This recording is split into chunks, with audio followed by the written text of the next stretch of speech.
ये question height and distance का, और इसमें पूछा क्या है, the length of a string between kite and a point on a ground is 90 metre.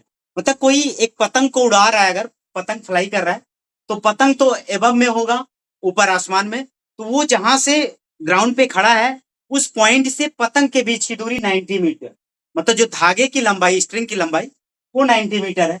If the string में एंगल अल्फा, अब वो जो एंगल बन रहा है वो अल्फा बन रहा है ग्राउंड से स्ट्रिंग, मतलब रस्सी और जमीन के बीच में।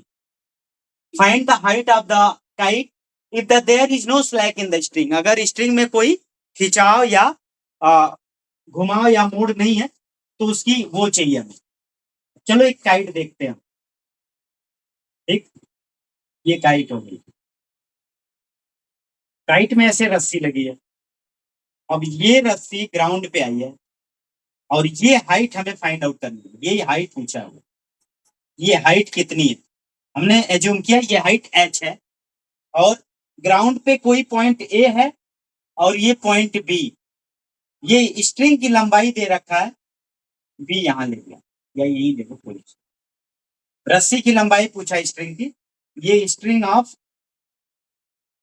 काइट है, काइट की स्ट्रिंग है, इसे हमने एक्स मान लिया, टोटल एक्स एज्यूम किया, हाइट एच है, एक्स की वैल्यू दे रखा है 90 मीटर, एक्स की वैल्यू 90 मीटर दे रखा है, तो एक्स एज्यूम ही ना करो, 90 metre, okay.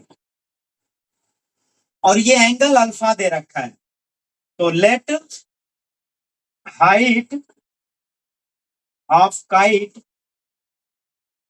From the ground is h metre. जो ग्राउंड है, ग्राउंड से हाइट जो जो हाइट पतंग उड़ रही है वो h मीटर हाइट पे उड़ रही है, और जो रस्सी है वो ग्राउंड से एंगल अल्फा बना रही है, अल्फा दे रखा है। अच्छा, since angle of elevation, angle of elevation alpha है। अच्छा, अगर इस ट्रायंगल में हम आ जाएं, ट्रायंगल बी ए, यहां कोई एक पॉइंट सी ले लें, बी ए सी में अगर देखें, in triangle, in triangle B A C, B A C triangle में देखेंगे कि हाइपोटेनस है हमारे पास और परपेंडिकुलर है, तो हाइपोटेनस और परपेंडिकुलर में रिलेशन क्या होता है, sine alpha.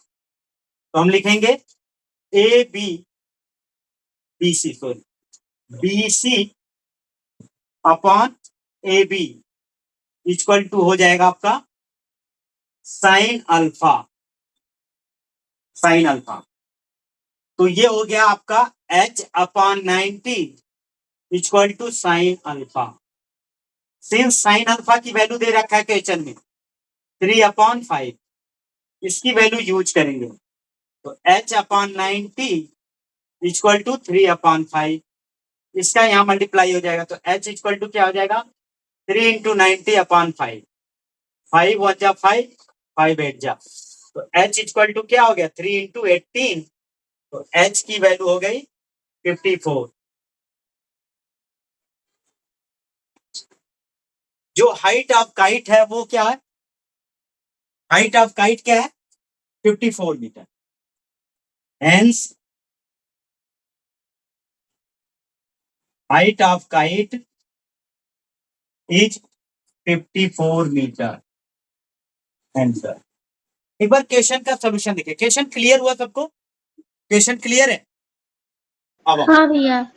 Okay, the length of a string between kite and a point, मतलब एक कोई बच्चा काइट को उड़ा रहा है, फ्लाई कर रहा है, तो यहाँ पॉइंट से जो पतंग की रस्सी की लंबाई है वो 90 मीटर है,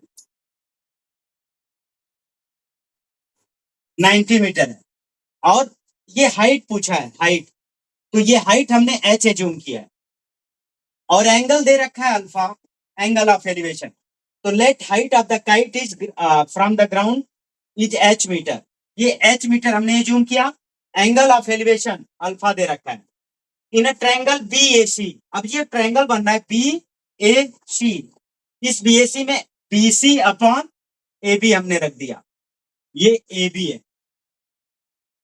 तो h upon 90, h upon 90 equal to sine alpha. Sine alpha की वैल्यू 3/5 है। तो ये वैल्यू चूंकि क्वेश्चन में दे रखा है साइन अल्फा, तो h अपॉन 90 इक्वल टू 3/5। अब ये 90 की मल्टीप्लाई यहां हुई तो 5 से 18 टाइम्स 90 होता है। 5 18 5 90, तो 3 into 18 equal to 54 metre. Hence the height of the kite is 54। यही हाइट पूछा था कि कितनी ऊंचाई पे पतंग उड़ रहा है।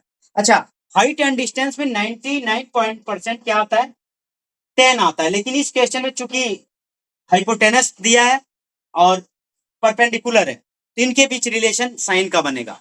क्वेश्चन क्लियर है? Write down.